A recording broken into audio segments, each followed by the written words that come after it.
Hola, bienvenidas y bienvenidos a OnePlus más TV más color. Hoy es lunes 29 de noviembre. Y bien, culminamos este mes con estas grandes ofertas comerciales previas a las Navidades. Ya pasó el Black Friday, este último fin de semana, donde se ofrecieron descuentos comerciales y también las tarjetas de crédito que han extendido el periodo de gracia hasta por 6 meses. En otro momento yo sería muy crítica de este tema del consumismo desenfrenado en estas épocas del año. Sin embargo, la verdad, hoy la economía necesita reactivarse y no podemos seguir perdiendo empleos. Pero tampoco podemos dejar de lado y perder nosotros la cabeza con las compras. Despertar en enero con el gran chuchaqui de las deudas acumuladas. Sería lo mejor que podemos hacer es actuar con cabeza fría en estas épocas. Bien, hoy iniciamos con una buena noticia que aunque no deja de tener un sabor un poco amargo por el contexto general, hay motivos para alegrarse de todas formas. Se trata del fallo de la Corte Nacional de Justicia a favor de 4 ex policías, luego de haber sido acusados de intento de asesinato contra el expresidente de la República, Rafael Correa. Conoceremos más detalles con el doctor Oscar Ayerbe, presidente de la Asociación de Víctimas del 30S.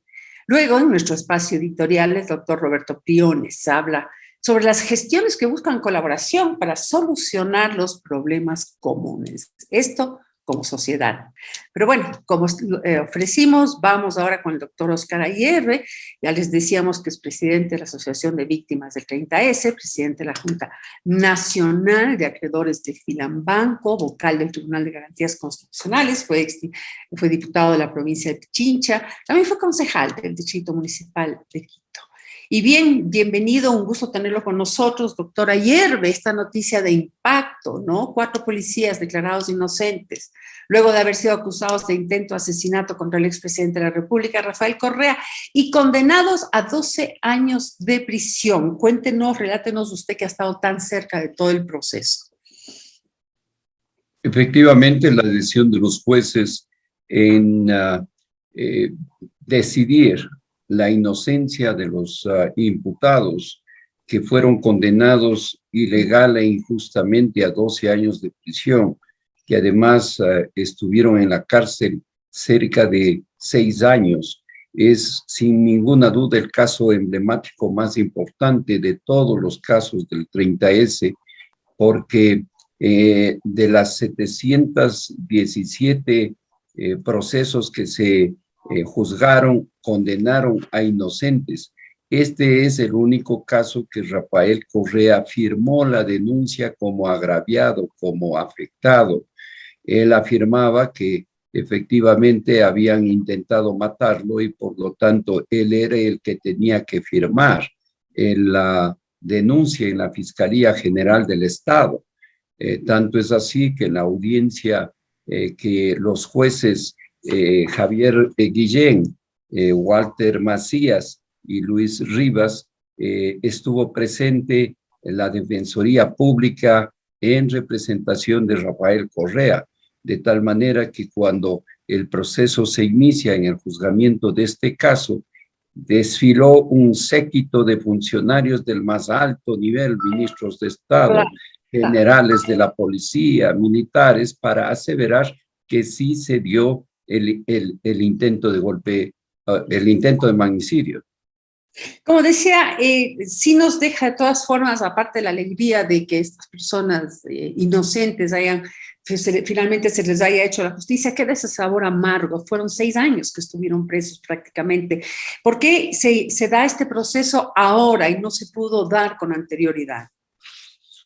Bueno, hay que recordar que si no hubiera sido por las declaraciones de Carlos Polit, el 22 de febrero de 2018, que aparece en una entrevista con Fernando Rincón y con un expediente, una carpeta roja con cerca de 500 hojas, y le dice al mundo que ahí estaba el informe secreto de la Contraloría General del Estado, este documento que está ustedes viendo este instante. Este documento reservado determina que había responsabilidades penales en contra de la CNI, la Agencia de Inteligencia de Correa, y de la Comisión 30S presidida por Carlos Vaca, que habían utilizado millones de dólares en recursos ilegales del Estado para poder adulterar documentos, videos, fotografías, comprar testigos falsos, manipular peritajes con el propósito expreso de condenar inocentes. Tanto es así la gravedad de este tema que Rafael Correa, en el control absoluto del poder político del Estado y de las instituciones, a través del Consejo de la Judicatura, presidido por Gustavo Yalc, según lo demuestra este informe de Julio César Trujillo, que determina que efectivamente hubo la metida de la mano en la justicia. Se hizo una investigación de 352 casos por la Mesa de Verdad y Justicia creada por la Asociación Víctimas 30S, que determinó que efectivamente la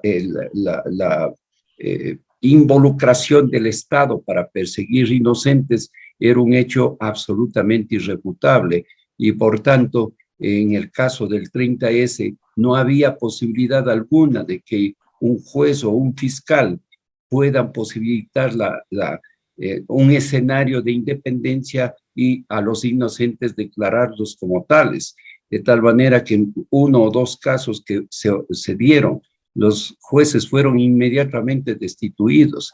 En ese escenario y en esas condiciones, era imposible acelerar los procesos para que suceda lo que pasó este día miércoles pasado y que tengamos una sentencia favorable como se dio. Bueno, y de los 717 casos que usted dice, ¿cuál es el estatus de esto en estos momentos? ¿Todavía hay personas recluidas por este mismo caso del magnicidio, que le llaman al presidente, del intento de magnicidio, o están procesándose con la ayuda de ustedes de la Asociación de Víctimas del 30S?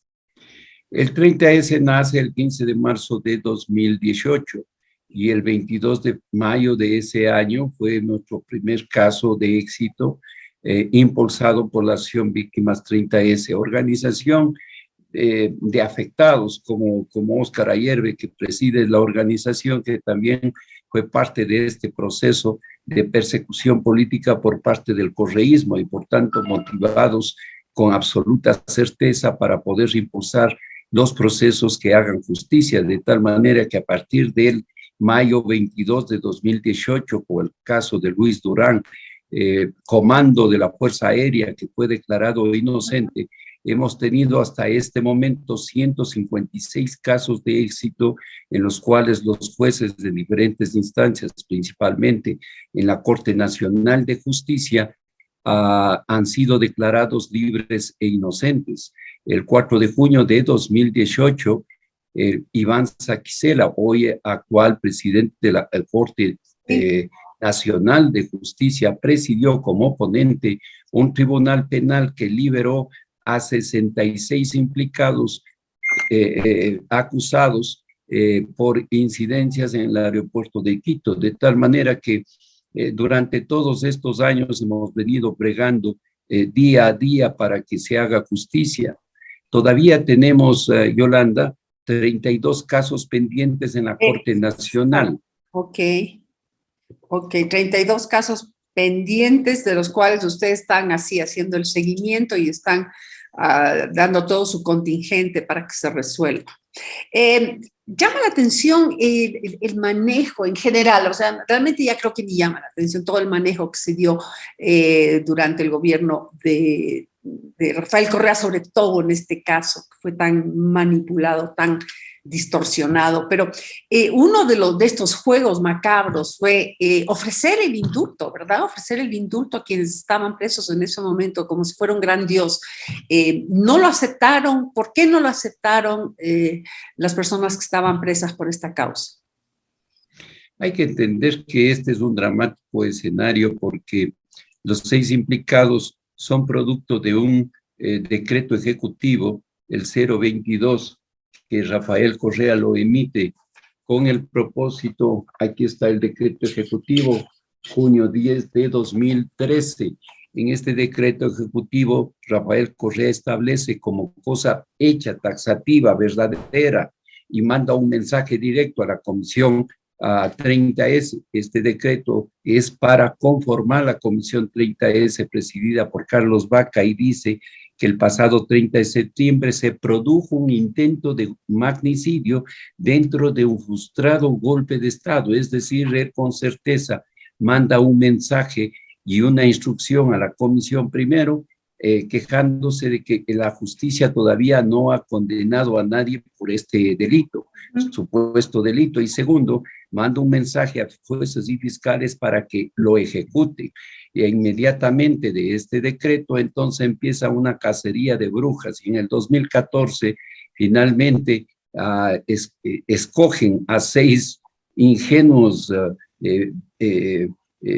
chivos expiatorios para poderlos procesar y los condenan a 12 años de prisión, de tal forma que inmediatamente que se dio ya el escenario del juzgamiento, se inicia entonces una acción para ofrecerles indulto. El mismo día de la condena les ofrecen indulto. Es el mismo día de la condena, así, algo parecido ocurrió con Fidel Araujo también, ¿no? O sea, bueno, no fue el mismo día, pero salió magnánimamente el presidente a decir, yo te puedo conceder el indulto. O sea, además, ese indulto era condicionado.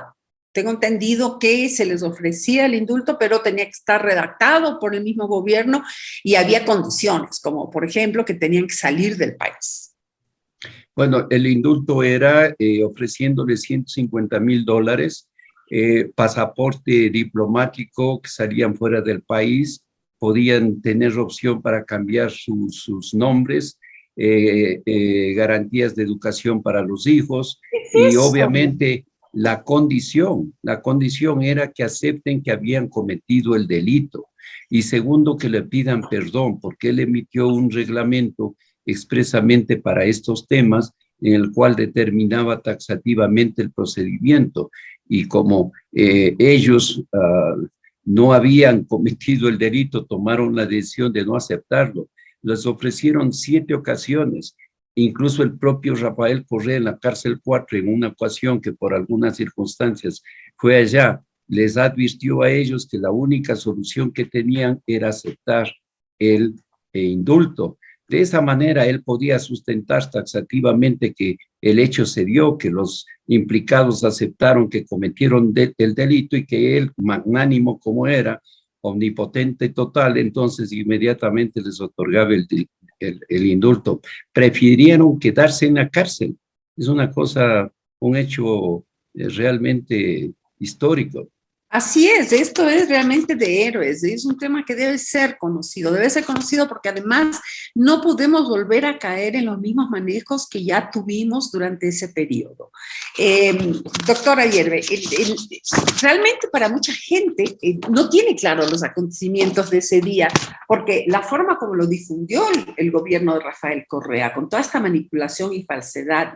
Entonces, para muchas personas queda en su memoria la versión retorcida y enfermiza de que hubo un intento de golpe de Estado, por un lado, y por otro lado, un intento de asesinar al presidente de la República. Aclárenos qué fue lo que realmente pasó ese día y cuánto tiene de responsabilidad o de irresponsabilidad la actuación del propio presidente de la República cuando fue al lugar de los hechos esa mañana.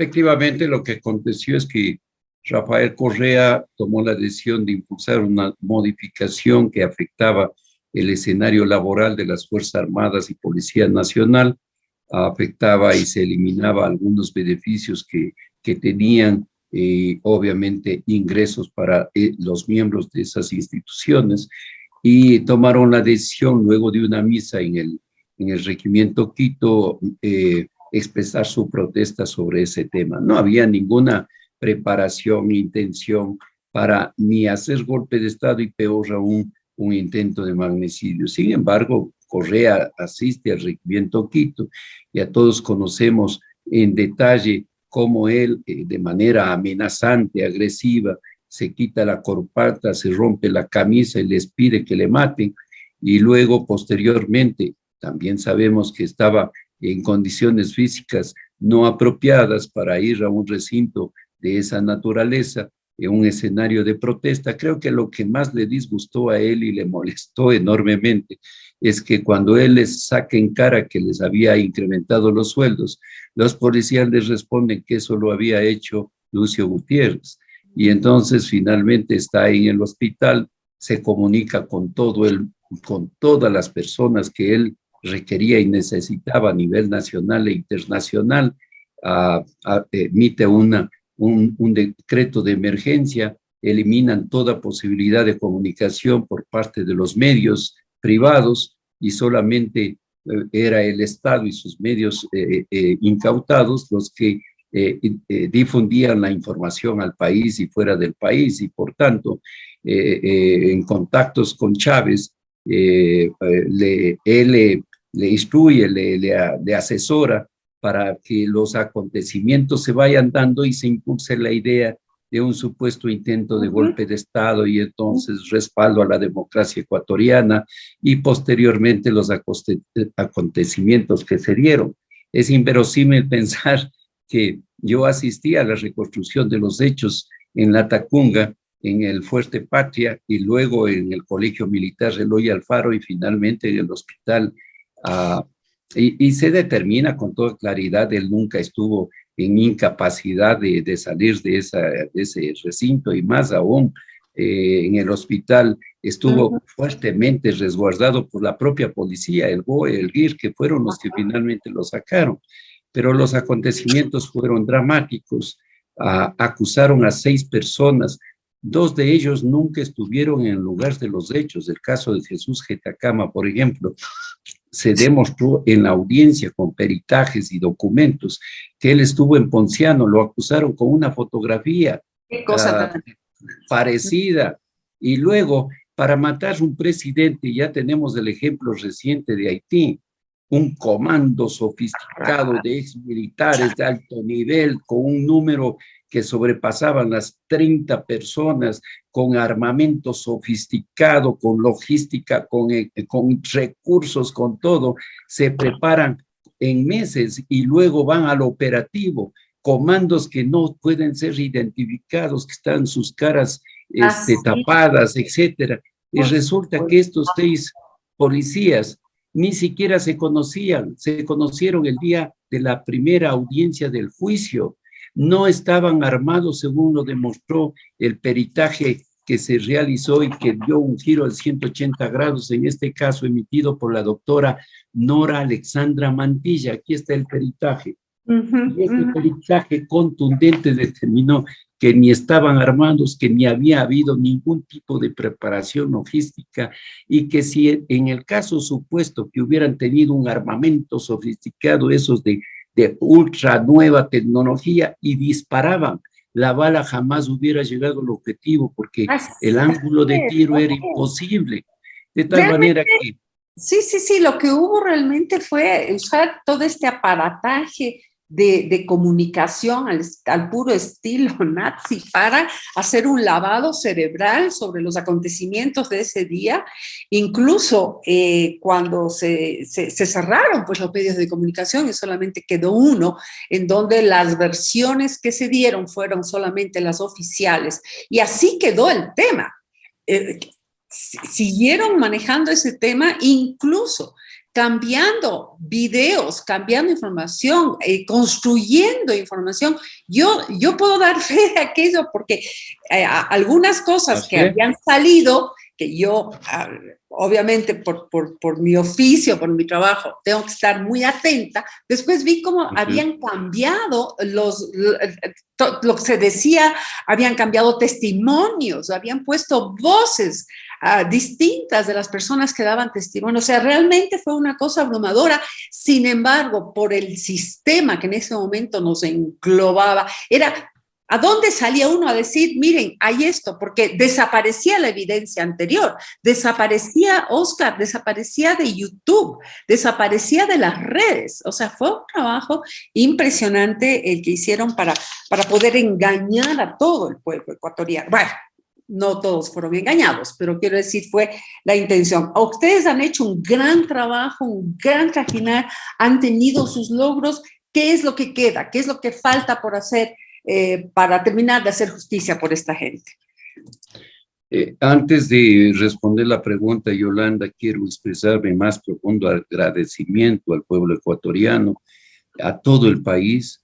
Este caso y esta sentencia ha propiciado una demostración de apoyo, de respaldo por este gran esfuerzo que la Asociación Víctimas 30S ha realizado y todos sus miembros, las víctimas que estuvieron en cada uno de los casos, que son verdaderos héroes, que confrontaron al poder mayúsculo del Estado. Nosotros ya en previsión de esto, en junio, el 18 de septiembre de 2019, enviamos una carta a la fiscal general del Estado, Diana Salazar, y ¿quiénes firman? Giovanni Lazo, Luis Guanotaxi, Eduardo Mullo, Jesús Getacama, que 2 años después son declarados inocentes, conjuntamente con Óscar Ayerbe, y la Asociación Víctimas 30S. Y aquí están las firmas de las personas, Yolanda.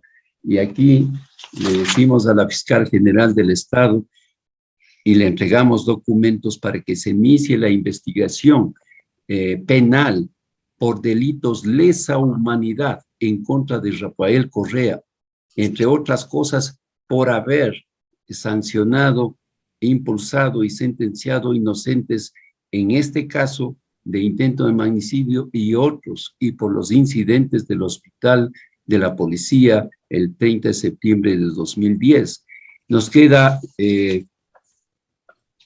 6 casos adicionales. Okay. Aquí están los casos que son acusados por rebelión, por seguridad en contra del Estado, por sabotaje, terrorismo, y que están implicados 32 personas, y aspiramos que en cada uno de estos casos que ya tienen tribunales, jueces, nos determinen la fecha de audiencia para que también ellos sean declarados inocentes. Finalmente, la Asociación Víctimas 30S entregará un documento que ya al momento sobrepasan las 350 páginas al presidente Guillermo Lazo y a la presidenta Guadalupe Llori de la Asamblea, un informe integral desde el inicio de operaciones de la asociación para que quede un documento certificado de todo el escenario que implicó el 30S y la condena de inocentes, de tal forma que el documento que entregamos en el 2019 y posteriormente en el 2020 a la Fiscalía General del Estado y al Consejo de la Judicatura de 252 casos entre jueces y fiscales vinculados con condenas a inocentes, que hasta la fecha no se ha hecho absolutamente nada, ni se ha investigado, ni se ha sancionado, porque hay que recordar que entre bomberos no se pisan las mangueras, de tal manera que hay mucho por hacer en la justicia ecuatoriana todavía. Quiero mencionar la tarea de Iván. Solamente quiero concluir con esto, Yolanda, gracias. Quiero agradecer también a Iván Saquicela, presidente de la Corte Nacional de Justicia, porque a partir de su presencia se ha fortalecido el escenario de independencia en la Corte Nacional, y un mayor número de casos se ha hecho posible para que se haga justicia. Quiero agradecerle a modo personal por esta entrega suya a la cabeza de la Asociación de Víctimas por el 30S. Realmente es mucho lo que han logrado. Todavía falta, como usted dice, en nuestro sistema judicial mucho que hacer, pero creo que son hitos, ¿no? Y es histórico lo que acaba de pasar con los 4 ex policías que finalmente fueron liberados y se hizo algún tipo de justicia, aunque ya habían pasado por la mitad de la condena, ¿no? En fin, muchas gracias también por acompañarnos y Muchas sigan gracias. con ese trabajo, siempre a las órdenes. Y finalmente unas últimas palabras, Yolanda. Ustedes, y me refiero a Yolanda Torres y otros periodistas, desde el comienzo, desde el 30S, desde ese mismo día, fueron un grupo de miembros del periodismo ecuatoriano que siempre respaldaron este proceso.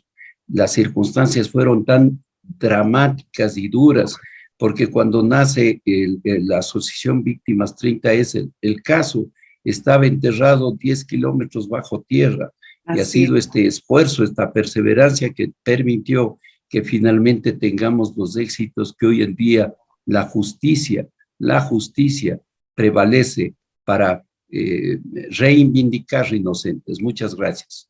Gracias a usted, doctor. Hasta una próxima ocasión. Gracias. Bueno, Oscar, muy bien, muy completo, chévere. Muchísimas gracias. Y en verdad estamos Gracias, nos vemos pronto. ¿Ah? hasta luego, un gusto. Gracias. Ahora en nuestro espacio editorial, el doctor Roberto Briones nos habla sobre las gestiones que buscan colaboración para solucionar problemas comunes a nivel de la sociedad en general.